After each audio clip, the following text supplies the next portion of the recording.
Later, I'll share a personal documentary recommendation that sheds light on this era. But for now, immerse yourself in this scene. The first rays of morning spill across the Spanish mission, casting golden light on the palisade. The serene stillness of dawn is shattered by distant shouts. Alarm spreads like wildfire as missionaries, startled from their sleep, stumble out of their quarters to find a devastating sight. All 62 of their horses, the backbone of their survival and mobility, have vanished. A few miles upstream, the Spanish stronghold under the command of Diego Ortiz Perius stirs to life. The alarm from the mission reaches him swiftly. Ortiz, a seasoned soldier with a sharp sense of urgency, wastes no time. He dispatches 15 men, a small but capable force, to track the culprits.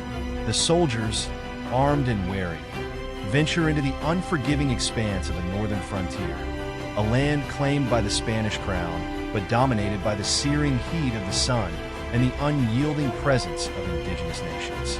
The landscape they traverse is no stranger to violence or ambition. Over 2 centuries earlier, conquistadors in gleaming armor had carved their way through jungles and across mountains, their banners fluttering with the weight of an empire's destiny. They had planted the flags of the old world in the soil of the new, their conquest devastating the indigenous peoples who once thrived there. Villages fell to fire and steel, and the ancient monuments of rich civilizations were reduced to ruins. Disease and forced labor claimed millions, as Spanish ambitions mined the earth for gold and silver, feeding the insatiable hunger of European empires. Yet, as the Spanish thrust northward, their momentum faltered. The arid frontier was unforgiving, a vast expanse dotted only with scattered missions, isolated settlements, and precarious forts. Here, powerful indigenous nations reigned supreme. These groups, adept at adapting and overcoming, had grown richer and more formidable with stolen Spanish horses and European weapons. They had transformed the southern plains into their dominion, resisting conquest with a ferocity born of survival. For Ortiz's soldiers, the mission is clear but perilous. Following faint hoof prints in the dirt, they push deeper into the wilderness. The searing heat scorches their faces, and every shadow feels like it might conceal a lurking threat. As the trail winds onward, they begin to sense they're being watched. Their unease grows with every mile until it crystallizes into dread. Ahead, on the horizon, the faint shimmer of movement resolves into a terrible truth. Hundreds of indigenous warriors emerge, lords of the southern plains, mounted on the very Spanish horses they seek to reclaim. The warriors' presence is overwhelming, a tide of strength and defiance that speaks to centuries of survival and resistance. Realizing the grim odds, the 15 soldiers make the only choice they can. They abandon their pursuit and hastily retreat, the dust of their hurried flight rising into the hot, still air. Back at the fort, they report the encounter to Ortiz, who understands the deeper implications. The frontier is not simply a battlefield of nations. It is a shifting, volatile line where the ambitions of empires meet the indomitable will of indigenous peoples. This moment, though small in the grand scope of history, speaks volumes about the fragile grip of the Spanish crown on the northern frontier, a tenuous claim contested by powerful indigenous nations who refuse to be subdued.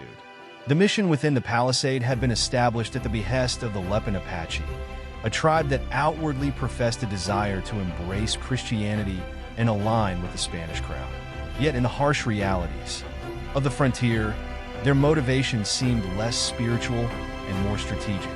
Their apparent alliance with the Spanish was, in truth, a pragmatic shield against their relentless adversaries, the Comanche. For all their promises, few Lepan Apache ever set foot in the mission, leaving the friars to their quiet devotion and the uneasy isolation of their sacred house.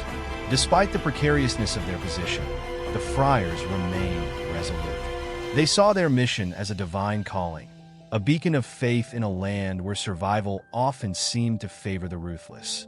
Trusting in God's protection, they clung to their duties, holding Mass under the constant threat of an ever-present danger.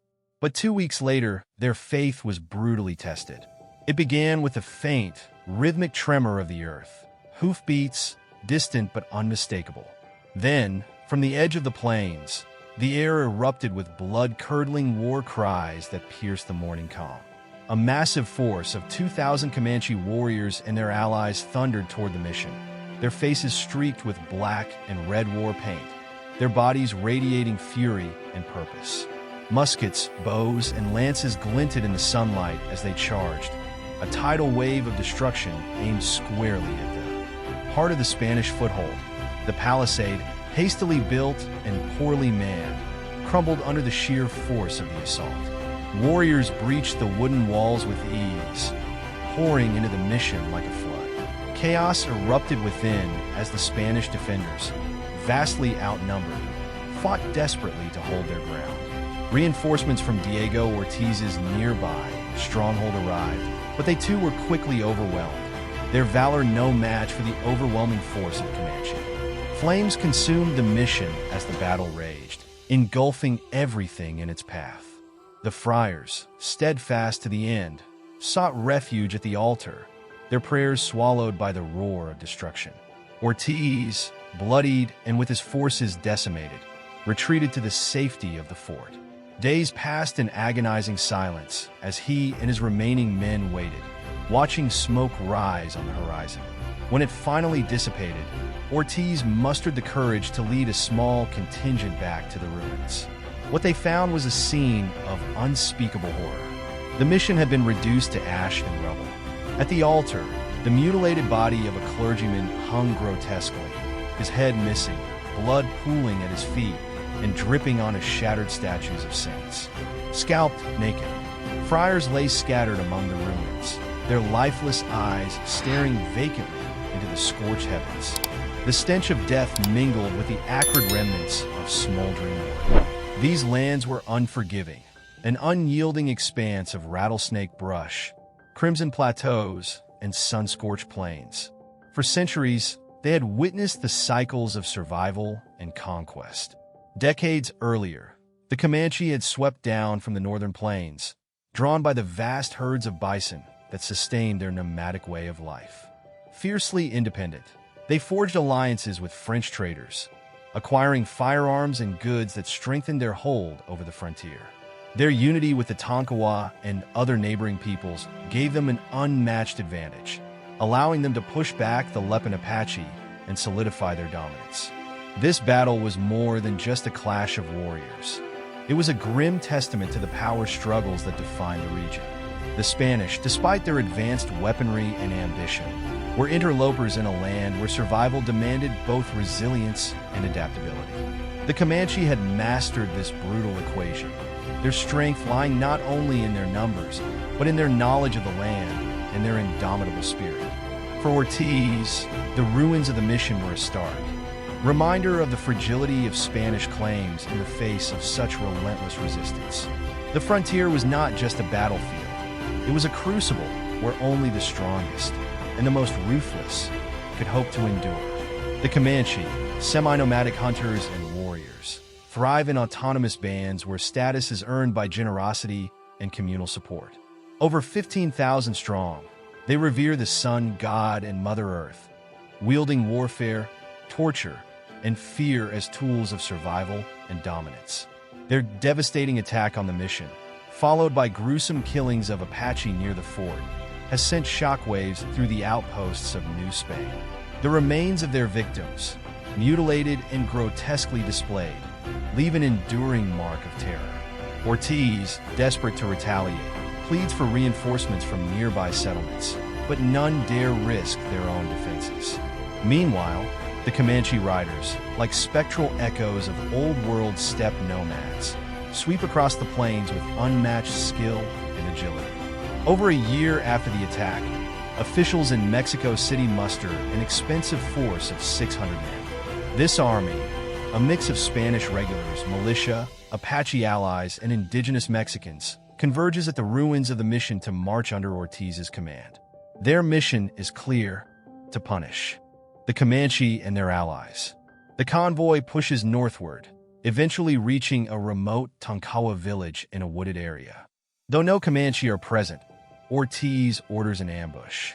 The soldiers kill over 50 villagers and capture 150 men, women, and children, forcing them into servitude and conversion upon arrival in San Antonio. Buoyed by their perceived victory, the forces advance further north.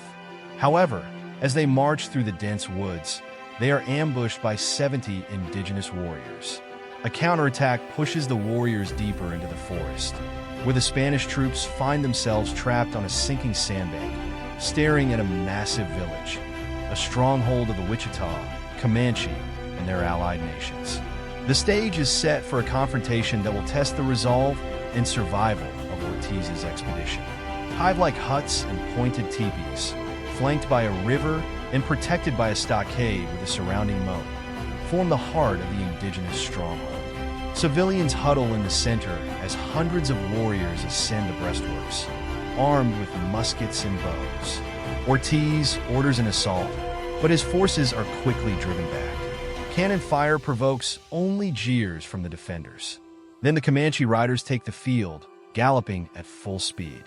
With astonishing agility, they twist and hang to one side of their horses to dodge Spanish fire, all while launching bullets and arrows with deadly accuracy. Ortiz is struck in the arm as the enemy encircles his position. The battle rages for hours, leaving nearly 40 of Ortiz's men dead or wounded, and 20 more desert in the chaos. Overwhelmed, Ortiz abandons his wagons and cannons, leading a desperate retreat under the cover of darkness. Yet the Comanche reprisal is inevitable. Across the remote fringes of Spanish New Mexico and Texas, in dusty towns and isolated ranches, the raids come with haunting regularity. Under the light of the full moon, the Comanche strike with precision. Horses are stolen, homes are set ablaze, men and children are slaughtered, and women face brutal violence before being killed or taken captive. Through these relentless raids, the Comanche drive out enemies and former allies alike, expanding their domain. Smallpox-stricken indigenous communities and Spanish settlers, left impoverished and defenseless, find themselves increasingly dependent on trade with the Comanche for horses and guns. One Wichita chief laments, and quote, "The Comanche happen to be our neighbors, but shed our blood and steal our horses daily. We are deprived,